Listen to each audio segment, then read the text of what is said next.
देखो हम लोगों ने 2 चैप्टर इसमें पढ़ लिया था। एक भाग 1 पढ़ा था संघ और उसके, और सेकंड चैप्टर पढ़ा था नागरिकता। आज इसका तीसरा चैप्टर हम लोगों को पढ़ना है ना। और तीसरा चैप्टर कौन सा है? भाग 3।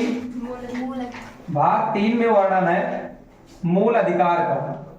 किस चीज का वर्णन है? मूल अधिकार का। और ज्यादातर प्रश्न आपके इस चैप्टर से ही बनते हैं, मूल अधिकार चैप्टर से ही प्रश्न बनते हैं, तो इसके विषय में बहुत अच्छे से देखना है। मूल अधिकार में किसके किसके विषय में बात किया गया है? हमारे मौलिक जो अधिकार हैं जिनको हम अपने जीवन में यूज करते हैं, उन्हीं की चर्चा कहाँ की गई है? मूल अधिकार में की गई है। हमारा जो ये मूल अधिकार है ये लिया कहां से गया है हमारे संविधान में? जैसे आप लोगों को बताया था, एकल नागरिकता कहां से लिया गया था? ब्रिटेन से। ऐसे ही मूल अधिकार कहां से लिया गया है? यूएसए से लिया गया है। कहां से लिया गया है? यूएसए से लिया गया है। और यूएसए के कहां से? बिल ऑफ राइट से लिया गया। कहां से? बिल ऑफ राइट से लिया गया है। यूएसए के बिल ऑफ राइट से हमारा मूल अधिकार लिया गया है। अच्छा, हमारे मूल अधिकार के विषय में बात करें तो पहले हमारे मूल संविधान में 7 मूल अधिकार थे। कितने थे? 7 मूल अधिकार थे। लेकिन वर्तमान में कितने हैं? 6 मूल अधिकार हैं। कहोगे सर एक मूल अधिकार क्या हो गया? एक मूल अधिकार जो संपत्ति का अधिकार था, इसको यहां से हटा दिया गया। संपत्ति के अधिकार को इसमें से हटा दिया गया और उसे 300 का में जोड़ दिया गया। किसमें? 300 का में जोड़ दिया गया। और ये का है? इसका मतलब संविधान संशोधन हुआ होगा। और कौन से संविधान संशोधन के द्वारा जोड़ा गया? 44वें संविधान संशोधन के द्वारा जोड़ा गया, जो कब आया था? 1978 में आया था। 44वें संविधान संशोधन 1978 के माध्यम से मूल अधिकार में जो एक संपत्ति का अधिकार था उसे हटा करके 300 का में कर दिया गया। अच्छा, मौलिक अधिकार में इसकी बात कहां की गई थी संपत्ति के अधिकार की? तो 2 आर्टिकल्स में की गई थी। किसमें? 2 आर्टिकल्स में की गई थी। एक आर्टिकल 19 चा में की गई थी, एफ में की गई थी। 19 एफ में एक बात की गई थी इसकी, और एक बात की गई है अनुच्छेद 31 में की गई है। अनुच्छेद 31, 19 एफ, इन दोनों में संपत्ति की बात की गई थी। इसको यहां से हटा दिया गया। क्लियर बात हुई? तो हमारे संविधान में आर्थिक की बात नहीं है। हमारा संविधान, ये मूल अधिकार जो है, मूल अधिकार में आर्थिक दृष्टि को नहीं देखा गया। मतलब इसमें कौन कौन से न्याय की बात की गई है? इसमें सामाजिक न्याय की बात की गई है, इसमें राजनीतिक न्याय की बात की गई है, और इसमें आर्थिक न्याय की बात की गई है। और साथ ही साथ हम जानते हैं इसमें हमको धार्मिक स्वतंत्रता भी मिला है, तो धार्मिक न्याय की भी बात इसमें हमारे संविधान में की गई है। सामाजिक, आर्थिक, राजनीतिक और धार्मिक न्याय की बात की गई है। और लोक कल्याणकारी अगर आएगा, इसकी बात कहां पर की गई है? तो आगे पढ़ोगे नीति निर्देशक तत्व, तो उसमें लोक कल्याणकारी की बात की गई है। राजनैतिक बात केवल कहां पर हुआ है? मूल अधिकार में हुआ है। राजनीतिक बात कहां पर हुआ है? मूल अधिकार में हुआ है। अब 6 मूल अधिकार हैं कौन कौन से? सबसे पहले हमको यही देखना पड़ेगा। 6 मूल अधिकार जो किस भाग में है? भाग 3 में है। इन 6 मूल अधिकारों को चलो हम लोग देख लेते हैं। 6 मूल अधिकार कौन कौन से हैं? एक अधिकार बात करें तो एक को कहते हैं समता का अधिकार। क्या है? समता का अधिकार। और समता के अधिकार का वर्णन किस अनुच्छेद से है? 14 से लेकर। वैसे तो हमारे संविधान में जो मूल अधिकार है 12 से 35 तक है। किस आर्टिकल से किस आर्टिकल तक? 12 से लेकर 35 तक है। लेकिन 12-13 में समता की बात नहीं किया गया है। अनुच्छेद 12 में राज्य की परिभाषा की बात की गई। किसकी? राज्य की परिभाषा। राज्य में शामिल कौन कौन होगा? और राज्य में शामिल कौन होते हैं? जितने भी गवर्नमेंट अधिकारी हैं और जितने भी गवर्नमेंट द्वारा पैसा प्राप्त करते हैं, जितने भी सरकार जो है हमारी, जो भारत सरकार है या राज्य सरकार है, ये सब किसके परिभाषा में आते हैं? राज्य के डिफिनीशन में आते हैं। क्लियर? राज्य में कौन कौन आते हैं? भारत सरकार, राज्य सरकार, या जितने भी हमारे गवर्नमेंट एम्प्लॉय हैं वो सब किसकी डिफिनीशन में आते हैं? राज्य के डिफिनीशन में आते हैं। क्लियर हुआ? और LIC भी राज्य की डिफिनीशन में आता है। उसके बाद आर्टिकल कौन सा आता है? 13। आर्टिकल 13 भी देखो 14 से 18 ये ना, जिसमें 13 भी नहीं है। 13 में फिर क्या है, 13 में बताया गया अगर लोकसभा राज्यसभा कोई विधि बना दे, कोई कानून बना दे, हम जानते हैं कि लोकसभा राज्यसभा और राष्ट्रपति सिग्नेचर कर दे तो संविधान में कोई भी विधि बनाई जा सकती है ना। अगर संविधान में कोई विधि बन जाएगी, अब ऐसी जरूरत लगी, ऐसा प्रतीत हुआ कि जो विधि बना है वो मूल अधिकार का हनन कर रहा है, तो इस कंडीशन में कहा गया है कि आर्टिकल 13 का यूज करके हम ये देखेंगे अगर वो हमारे मूल अधिकार का हनन कर रहा होगा वो नियम कानून, तो हम उस नियम कानून को समाप्त कर देंगे और वरीयता किसको दे देंगे, आर्टिकल 13 को दे देंगे, मतलब मूल अधिकार को दे देंगे। जब कहीं पर मूल अधिकार में और संसद द्वारा बनाए गए विधि में टकराव होता है, उस समय पर अनुच्छेद 13 में बताया गया है कि उस विधि का अल्पीकरण कर दिया जाएगा। बात समझ में आ गई। अब आता है 14 से 18 की बात। अनुच्छेद 14 से 18 में किसकी बात है, समता की बात की गई, समानता की बात की गई। 14 से 18 तक किसका अधिकार है, समता का अधिकार है, और 19 से लेकर 22 तक किसका अधिकार है, स्वतंत्रता का अधिकार है। स्वतंत्रता का अधिकार किस आर्टिकल से लेकर 19 से लेकर 22 तक स्वतंत्रता का अधिकार है। और उसके बाद 23-24 में क्या है, शोषण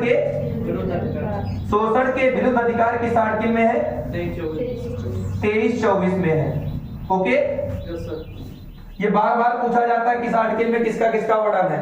और 25 से लेकर 28 तक किसका वर्णन है, धार्मिक स्वतंत्रता का वर्णन है। धार्मिक स्वतंत्रता का वर्णन कहां पर है, 25 से 28 तक है।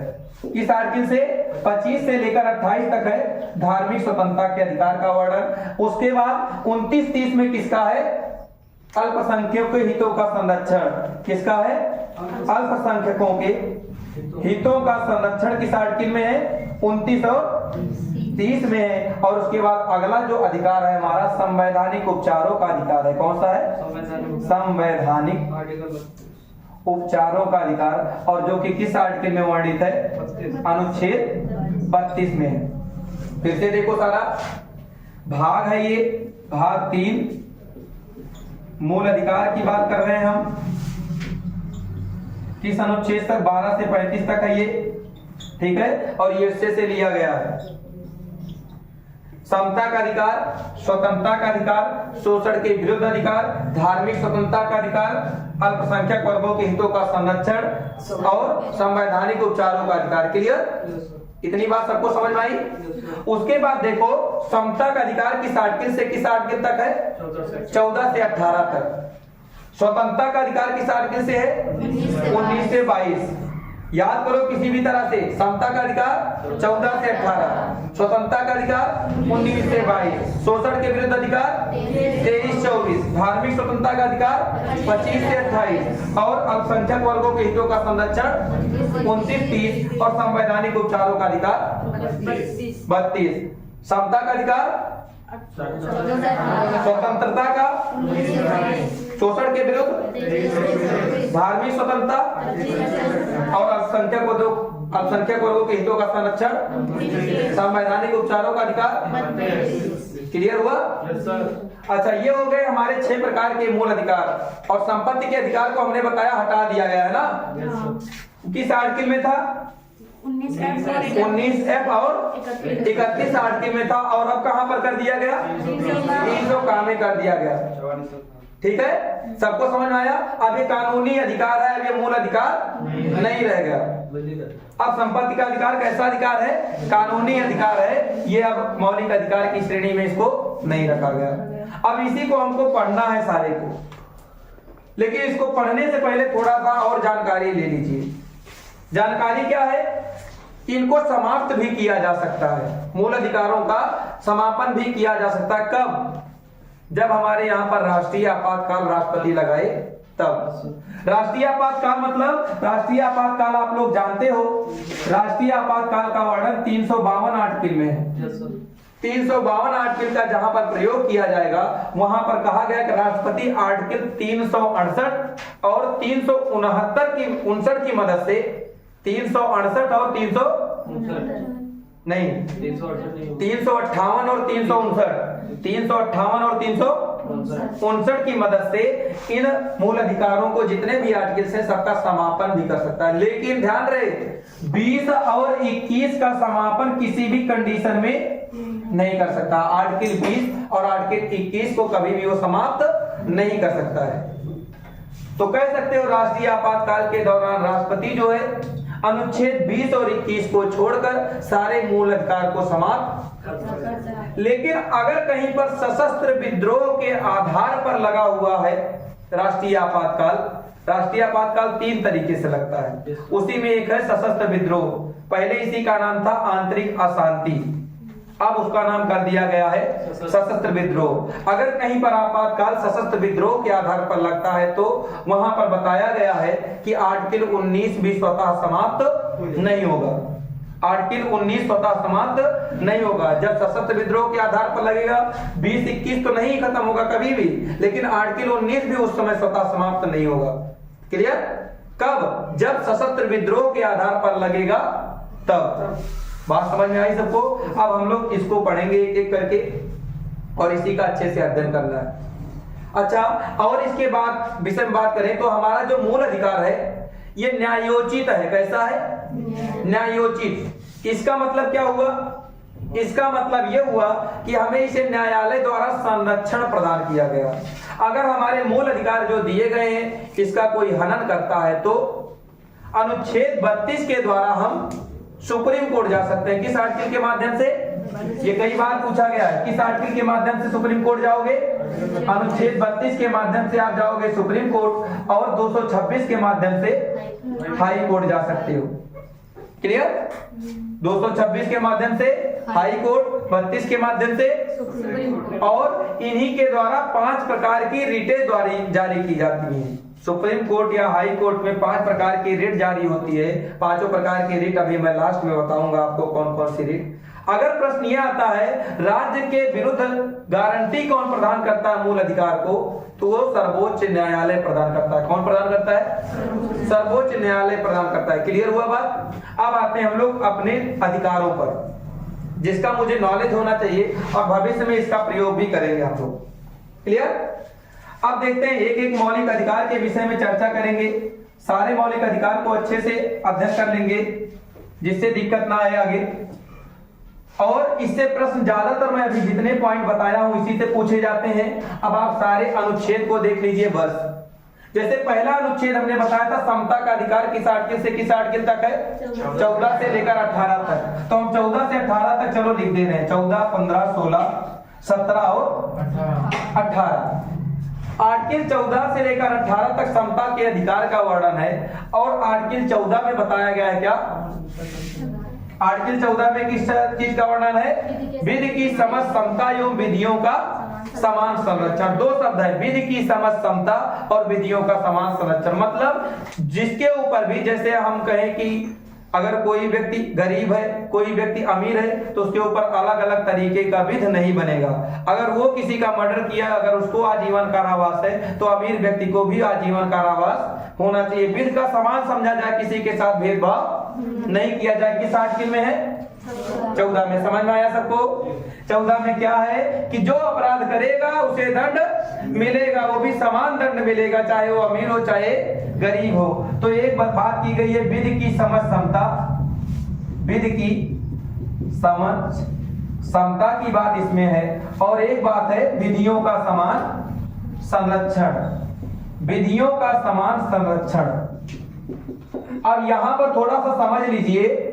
और ये विधियों का समान संरक्षण जो है ये लिया कहां से गया है? विधि की समझ, समता जो है ये ब्रिटेन से लिया गया। कहां से लिया गया? ब्रिटेन से लिया गया। और विधियों का समान संरक्षण कहां से लिया गया?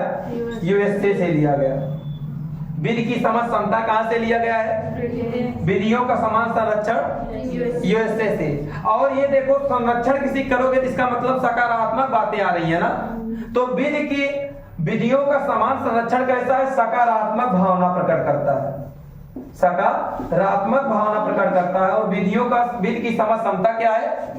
नकारात्मक है, नकारात्मक है। बात क्लियर हुई इतना? विधि की समझ, समता नकारात्मक कहां से लिया गया? ब्रिटेन से। विधियों का समान संरक्षण सकारात्मक कहां से लिया गया? यूएसए से। क्लियर हुआ इतना बात? ठीक, ये हो गया आर्टिकल 14 की बात। अब आते हैं आर्टिकल 15 पर। आर्टिकल 15 में कहा गया 5 आधार पर किसी के साथ भेदभाव नहीं किया जाएगा, समान समझा जाएगा सबको। वो 5 आधार हैं कौन कौन से? एक धर्म है, एक जाति है, एक वंश है, और एक लिंग है, और एक जन्म स्थान है। इस आधार पर 5 आधारों पर किसी के साथ भेदभाव नहीं किया जाएगा। जैसे कहा दिया जाए ये हिंदू धर्म का है, ये मुस्लिम धर्म का है, किसी को ये नहीं कि उसके जाति के अकॉर्डिंग उसके साथ कोई भेदभाव किया जाएगा। अगर हिंदू धर्म को स्कूल में पढ़ने की स्वतंत्रता है तो मुस्लिम वर्ग के बच्चों को भी स्कूल में पढ़ने की स्वतंत्रता है।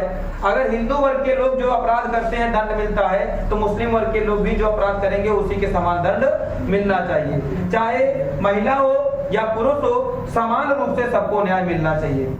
एक समान रूप से न्याय मिलना चाहिए। किसी भी वंश का हो, भारत में किसी भी कोने में जन्मा हो, कहीं भी किसी राज्य में जन्मा हो, चाहे तेलंगाना का हो चाहे उत्तर प्रदेश का हो, सबके साथ समान व्यवहार किया जाएगा। क्लियर? ये बातें किस आर्टिकल में कही गई हैं? 15 में। तो हम 15 में किस चीज का वर्णन देखते हैं? धर्म, जाति, लिंग, वंश एवं जन्म स्थान के आधार पर किसी के साथ भेदभाव नहीं किया जाते। अब आते हैं आर्टिकल 16 में। आर्टिकल 16 में लोक नियोजन के विषय में अवसर की समानता की बात की गई। सुनिए, इसमें एक 15(4) आर्टिकल है, एक 16(4) आर्टिकल है। इसमें आरक्षण का जिक्र किया गया, आरक्षण को अपवाद मान लिया गया है कि SC ST को आरक्षण दिया जाएगा। ठीक है। और आगे देखो 16 में है लोक नियोजन के विषय में अवसर की समानता। लोक नियोजन मतलब जो गवर्नमेंट जॉब एम्प्लॉय वाले होंगे, जो गवर्नमेंट सर्विस के लिए आता है, हमारे यहाँ पर जानते हो गवर्नमेंट सर्विस के लिए पहले फॉर्म भरा जाता है ना, फिर पेपर होता है। तो जो फॉर्म भरने के लिए आता है उसमें सभी को समान अवसर दिया जाएगा, चाहे वो लड़की हो चाहे लड़का हो, चाहे वो जिस जाति का हो, जिस वंश का हो, जिस लिंग का हो, भारत में कहीं भी जन्मा हो, उसको समान व्यवहार उसके साथ किया जाएगा, समान अवसर उसे प्रदान किया जाएगा। क्लियर? किस आर्टिकल में है? 16 में। लोक नियोजन के विषय में अवसर की समानता की बात किस आर्टिकल में है? 16 में। क्लियर हुआ? अब आते हैं आर्टिकल 17 पर। आर्टिकल 17 में बताया गया अस्पृश्यता का अंत की जिक्र किया गया, मतलब भेदभाव और छुआछूत किसी के साथ नहीं करोगे, अनटीचेबिलिटी की रूल नहीं अपनाओगे, छुआछूत नहीं अपनाओगे। छुआछूत एक अधिनियम आया था, कौन सा अधिनियम था? 1955 में आया था। छुआछूत अधिनियम कब आया था? 1955 में आया था। उसमें बताया गया अगर कोई आपके साथ भेदभाव करता है तो उसको अपराध माना जाएगा, उसे दंड दिया जाएगा, उस पे मानदंड भी लगाया जाएगा। ठीक है? वो किस आर्टिकल में है?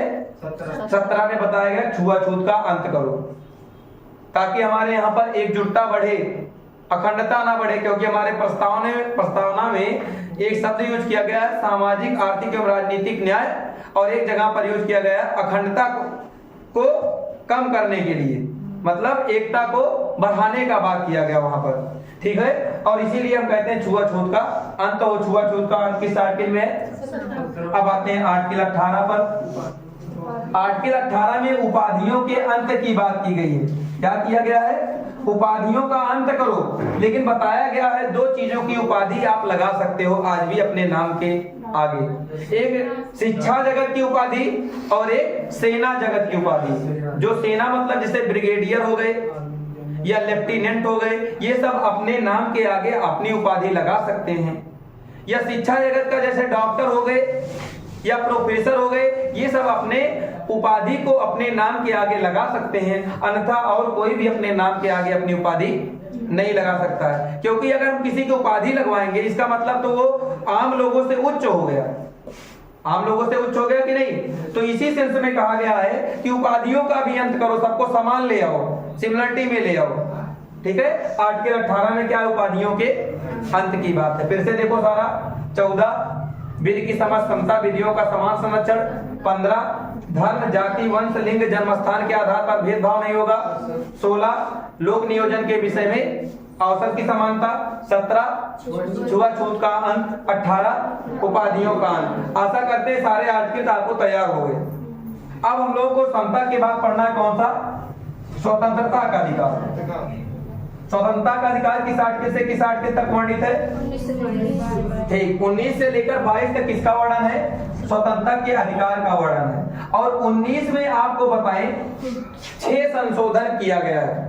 19 एक ए है, 19 एक बी है और 19 एक सी है, 19 एक डी है, 19 एक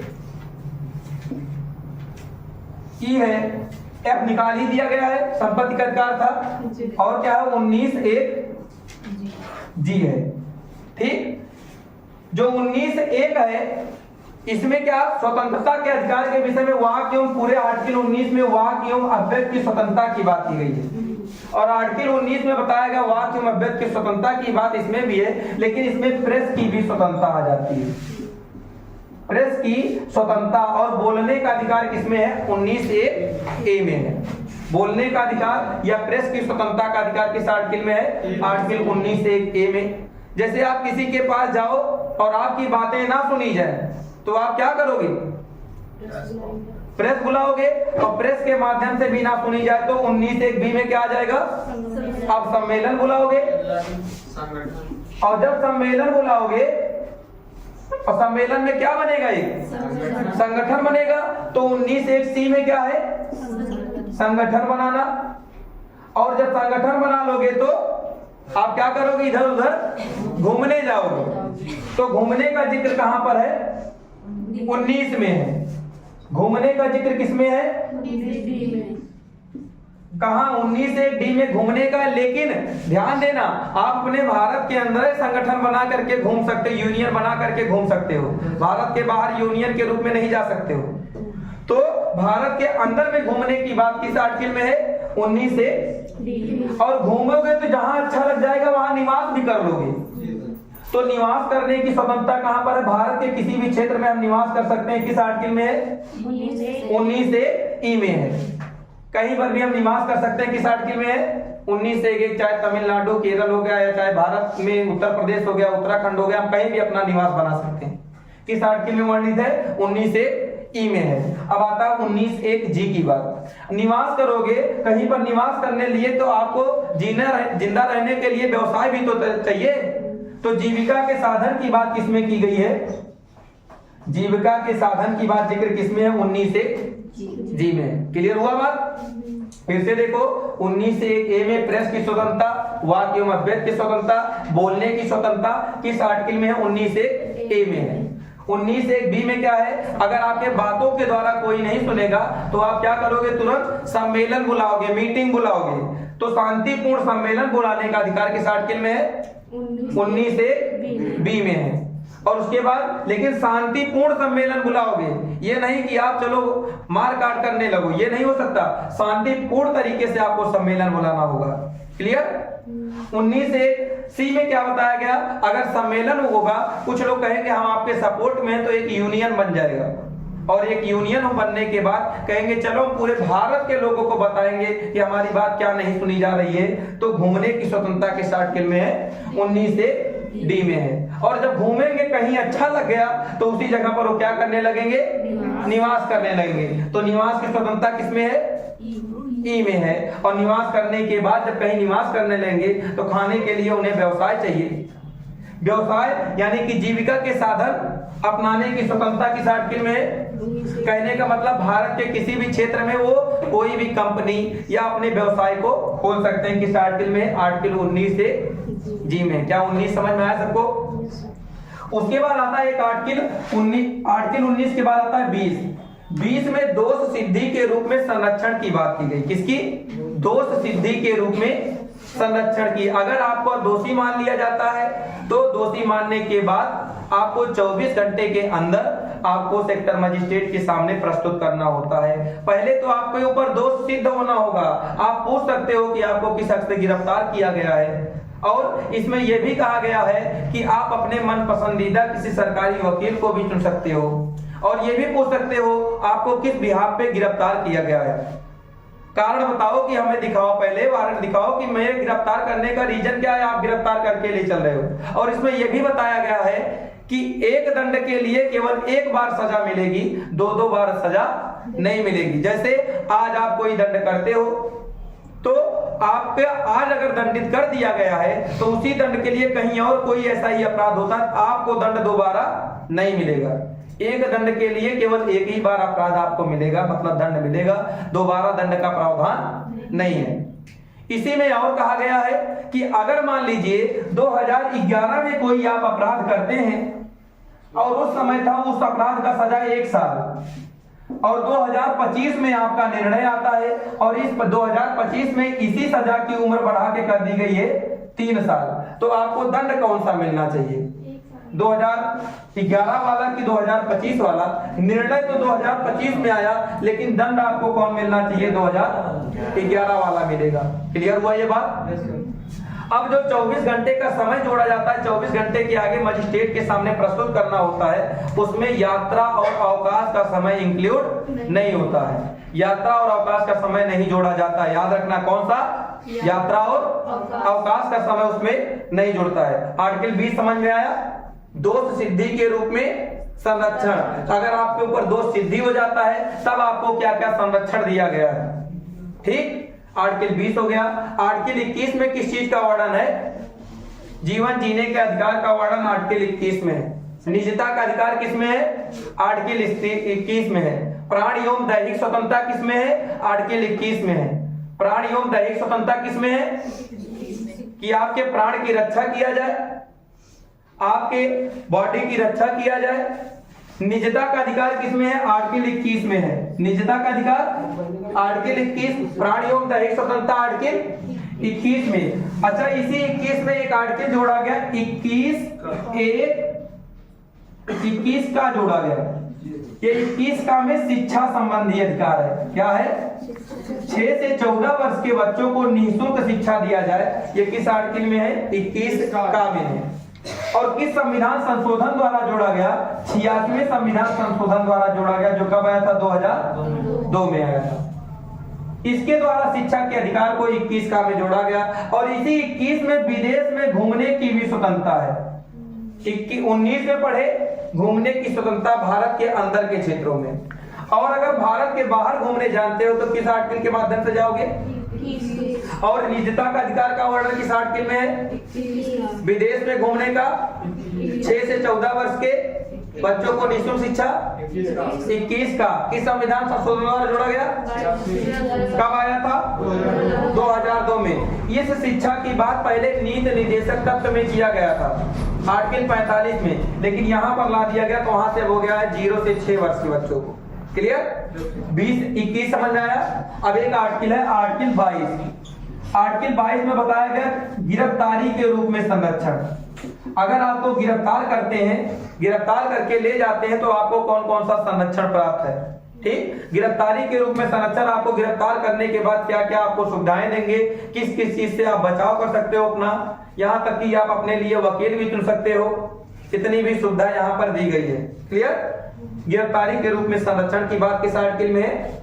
आर्टिकल 22 में है। फिर से देखो सारा, आर्टिकल 19 वाक्य एवं अभ्यर्थ की स्वतंत्रता, आर्टिकल 20 दोष सिद्धि के रूप में संरक्षण, आर्टिकल 21 प्राण एवं दैहिक स्वतंत्रता, और 21 में एक विदेश में घूमने की स्वतंत्रता है। 21 का में क्या है? शिक्षा संबंधी अधिकार का वर्णन है कि आपको शिक्षा, जो निःशुल्क शिक्षा दिया जाएगा कितने वर्ष के बच्चों को? 6 से 14 वर्ष के बच्चों को निःशुल्क शिक्षा का प्रावधान। और उसके बाद आर्टिकल 22 में गिरफ्तारी के रूप में संरक्षण की बात। क्लियर हुआ बात? ये क्या था? स्वतंत्रताएं थी हमारे पास। 19 से लेकर 22 तक क्या थी हमारे पास? अच्छा, 18 से लेकर के 16 से 14 से लेकर के 18 तक क्या मिला था हमको? समता का अधिकार। 19 से लेकर 22 तक। अब और तीसरे नंबर पर क्या आता है? तीसरे नंबर पर आता है शोषण के विरुद्ध अधिकार। अब उसे भी देख लो, शोषण के विरुद्ध अधिकार को। शोषण के विरुद्ध अधिकार 2 आर्टिकल्स में हम बताए थे था। शोषण के विरुद्ध अधिकार कितने आर्टिकल में वर्णित है? एक था कौन सा? 23 और एक 24। जो 23 है इसमें देखो, पहले बाप आते हैं कि बेटा? पहले बाप आते हैं ना, पहले बाप आए तब बेटा ना। तो इसमें बाप के विषय में कहा गया, मतलब जो वयस्क लोग हो चुके हैं और मजदूरी कर रहे हो तो उस मजदूरी का उन्हें क्या दिया जाए? वेतन दिया जाए। बलात् श्रम उनसे मत कराया जाए। मतलब बिना पैसा दिए मजदूरी मत कराओ, जबरदस्ती किसी से काम मत कराओ। ऐसा किस आर्टिकल में कहा गया है? 23 में कहा गया कि किसी वयस्क मनुष्य से मजदूरी कराते हो तो उसको पैसा दो, उससे बिना पैसा दिए हुए मजदूरी मत कराओ, जबरदस्ती काम मत कराओ, बधुआ मजदूरी मत कराओ। किस आर्टिकल में है? 23 में। अब बाप के विषय में बात हो गया, बेटा के विषय में आता है। बेटा के विषय में क्या बताया गया आर्टिकल 24 में? कि जो 14 साल से कम उम्र के बच्चे होंगे, कितना? 14 साल से कम उम्र के बच्चे होंगे, उनसे आप किसी कारखानों आदि में काम नहीं करवाओगे। क्या बताया गया? बाल श्रम नहीं कराओगे। यहाँ पर बलाश्रम था और यहाँ पर बाल श्रम है कि 14 साल से कम उम्र के बच्चों से आप काम नहीं करवाओगे, अन्यथा वो कानूनन अपराध माना जाएगा। कितने साल की कम उम्र? 14 साल से कम उम्र के बच्चों से आप काम नहीं करवाओगे। क्या सबको ये पॉइंट क्लियर हुआ? 23 में बलात्श्रम, बधुआ मजदूरी, ये सब काम नहीं करवाओगे वयस्क मनुष्यों से। और 24 में बताया गया 14 साल से कम उम्र के बच्चों को कारखानों आदि में प्रवेश नहीं दिया जाएगा। उसके बाद आपको पता है आर्टिकल 25 से लेकर 28 तक किसका वर्णन है? धार्मिक स्वतंत्रता का वर्णन है। 25 से 28 तक किसका वर्णन? धार्मिक स्वतंत्रता का वर्णन है। अब उसे भी देख लो। 25 से 28 तक सारे आर्टिकल्स आपको एकदम रटे होने चाहिए, ये आपके एग्जाम में पूछे जाते हैं। 25 से 28 तक देखो।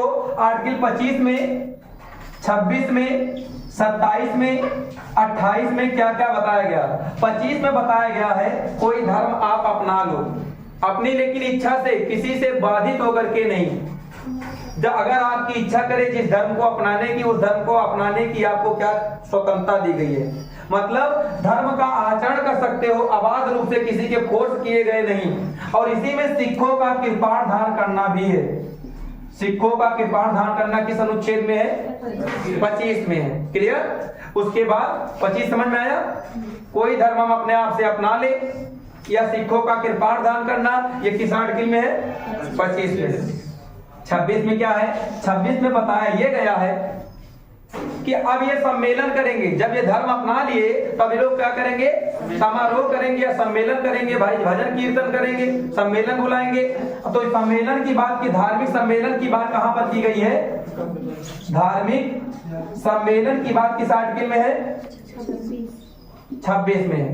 क्लियर हुआ सबको? उसके बाद बात आता है आर्टिकल 27 की। आर्टिकल 27 में किसकी बात की गई? कहीं पर धार्मिक सम्मेलन होता है तो किसी से जबरदस्ती तो दान नहीं लिया जाता, लेकिन वो लोग कुछ दान भी देते हैं। तो बिना किसी के प्रभाव में आए हुए अगर हम किसी धर्म के लिए दान देना चाहते हैं तो किस आर्टिकल के माध्यम से दे सकते हैं? 27 में कहा गया है कि बिना किसी के दबाव के आप धर्म के लिए, अपने धर्म के लिए, अपने धर्म के बढ़ाने के लिए, प्रचार प्रसार के लिए हम उसको दान दे सकते हैं। किस आर्टिकल में? 27 में। दान देने की स्वतंत्रता किस आर्टिकल में है? 27 में है। ठीक है? और 28 में क्या है? अगर हमें लगे कि हमारे धर्म के लिए हमको शैक्षिक संस्थानों की स्थापना करनी चाहिए तो हम शैक्षिक संस्थानों की स्थापना कर सकते हैं। किस आर्टिकल में है? 28 में। लेकिन ध्यान देना, हम गवर्नमेंट जॉब में, जितने भी गवर्नमेंट स्कूल हैं उसमें हम धार्मिक शिक्षा नहीं दी जाती है, या किसी स्कूल में दी जाती है? नहीं। लेकिन अलग से शैक्षणिक संस्थान खोल करके हम शिक्षा दे सकते हैं। जैसे मदरसा खुला, जैसे गुरुकुल खुला, ये सब अलग से खुले हुए हैं ना धर्म की शिक्षा देने के लिए। मतलब धर्म की शिक्षा देने के लिए आप अलग से कोई स्कूल खोल सकते हो, लेकिन किसी सरकारी स्कूल में सोचो कि उसमें धर्म की भी शिक्षा दी जाए तो किसी विशेष धर्म की शिक्षा नहीं दी जाएगी। किस आर्टिकल में है? 28 में है। उसके बाद आता है आर्टिकल 29 और 30। आर्टिकल 29-30 में किसका वर्णन है? 29 और 30 में किस चीज का वर्णन है? अल्पसंख्यकों के हितों का संरक्षण की बात किया गया है। आर्टिकल 29 में बताया गया है कि जो अल्पसंख्यक वर्ग होंगे इनको कुछ छूट दिया जाए, इनके लिए कुछ प्रावधान किया जाए। किस आर्टिकल में है? 29 में है कि इनको कुछ विशेष प्रावधान दिया जाए। किस आर्टिकल में है? 29 में। जो अल्पसंख्यक वर्ग के लोग होंगे इनके लिए कुछ विशेष प्रावधान किया जाए। किस आर्टिकल में? 29 में। और 30 में कहा गया है कि जो अल्पसंख्यक वर्ग हैं ये चाहे तो अपने लिए शैक्षिक संस्थान वगैरह खोल सकते हैं। क्या खोल सकते हैं? शैक्षिक संस्थान खोल सकते हैं। ये किस आर्टिकल में है? 30 में। 29 में क्या है? अल्पसंख्यक लोग ओके। 30 में क्या है? संस्थान खोल सकते हैं। क्लियर? 30 में अल्पसंख्यक लोग संस्थान खोल सकते हैं और 29 में उनके लिए विशेष प्रावधान किया जाएगा। क्लियर? अब एक आर्टिकल बचा है, कौन सा? 32 संवैधानिक उपचारों का अधिकार। उसने बताया गया 5 प्रकार की रिट जारी होती है।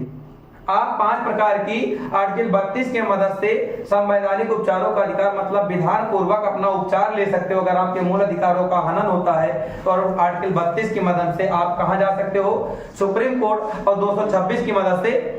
और इसमें 5 प्रकार की रिट जारी होती है और उस रिट में एक है बंदी प्रत्यक्षीकरण रिट। जैसे इसमें बताया गया बंदी प्रत्यक्षीकरण में कोई अगर आपको गिरफ्तार करके ले जाता है तो जो उच्च न्यायालय होगा वो कहेगा 24 घंटे के अंदर अंदर मेरे सामने उस बंदी को प्रत्यक्ष करो, मतलब प्रस्तुत करो। कितने घंटे के अंदर?